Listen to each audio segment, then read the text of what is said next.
ನಮಸ್ತೆ ರೈತ ಬಾಂಧವರೇ, ನನ್ನ ಹೆಸರು ರವಿ ಪೋಳ್ ಅಂತ. ನಾನು ಸೊಸೈಟಿ ಗ್ರಾಮದವರು. ಈಗಾಗಲೇ ನಾನು ಗೋಕಾಕ್ ತಾಲೂಕಿನ ಆನಂದ್ ಸರ್ ಅವರಿಗೆ ನಮ್ಮ ಅಟೋಮ್ ಕಂಪ್ನಿಯ ಪ್ರಾಡಕ್ಟನ್ನು ಕೊಟ್ಟಿದ್ದೇನೆ. ಆ ಪ್ರಾಡಕ್ಟ್ಗಳನ್ನು ಬಳಕೆ ಮಾಡಿ ಯಾವ ರೀತಿ ರಿಸಲ್ಟ್ ಬಂದಿದೆ ಏನಂತ ಸ್ವಲ್ಪ ಆನಂದ್ ಸರ್ ಅವರು ಅದರ ಬಗ್ಗೆ ಹೇಳ್ತಾರೆ. ಸರ್ ಹೇಳಿ. ನಾವು ರೀ ಇದು atom agro ಕಂಪ್ನಿದ first time use ಮಾಡಕತ್ತಿದ್ದು. ಹೋದ ಸ್ವಲ್ಪ ನಾವು ಬೇರೆ ಯೂಸ್ ಮಾಡಿದ್ರಿಂದ ನಮಗೆ ಎಕರೆಗೆ 1 ಗುಂಟೆಗೆ 1 ಟನ್ ಕಬ್ಬು ಆಗಿತ್ತು. ಈಗ ನನಗನ್ಸೋ ಮಟ್ಟಿಗೆ ಇದು ಗುಂಟೆಗೆ 2ರಿಂದ 2.5 ತನಕ ಕೊಂಡ್ಬೋದು ಅಂತ ಆಸೆ ಐತಿ. ಸರಿ, ಇವೆಲ್ಲ ಈಗ ಯೂಸ್ ಮಾಡೋದ್ರಿಂದ ಕಬ್ಬೆಲ್ಲ ಮಟ್ಟೆ ಐತಿ. ಮತ್ತು ನೀರಿನ ಏನು ಪ್ರಾಬ್ಲಮ್ ಇದ್ರೂ ಆದರೂ ಈ ಟೈಪ್ ಬೆಳೆದೈತಿ ಅಂತ ಯಾಕೆ ಬೆಸ್ಟ್. ನೀರಿನ ಪ್ರಾಬ್ಲಮ್ ಇದ್ದರೂ ಕೂಡ ಬೇಸಿಗೆಯಲ್ಲಿ ನಮ್ಮ ಕಂಪ್ನಿಯ ಪ್ರಾಡಕ್ಟ್ಗಳನ್ನು 1 ಎಕರೆಗೆ 2 ಎಕರೆಗೆ ಯೂಸ್ ಮಾಡಿ ಒಳ್ಳೆಯ ರಿಸಲ್ಟ್ ತಗೊಂಡಂಥ ಆನಂದ್ ಸರ್ ಅವರು ನಮ್ಮ ಕಂಪ್ನಿಯ ಬಗ್ಗೆ ಉತ್ತಮವಾದ ಅಭಿಪ್ರಾಯ ಹೇಳಿದ್ದಾರೆ. ಅದೇ ರೀತಿ ಕಬ್ಬು ಯಾವ ರೀತಿ ಇದೆ ಏನಿದೆ ಸ್ವಲ್ಪ ನೋಡಿ ಸರ್.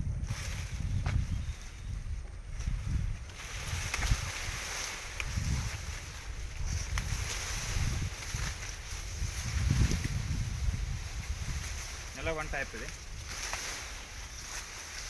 ದಪ್ಪ ನೋಡಿ ಸರ್, ಕಬ್ಬಿನ ದಪ್ಪ. ಇದು ಹೊರಗಿನ ಸೈಡ್ ಹೈಟ್ ಒಂದು ಸ್ವಲ್ಪ ಕಡಿಮೆ ಐತೆ.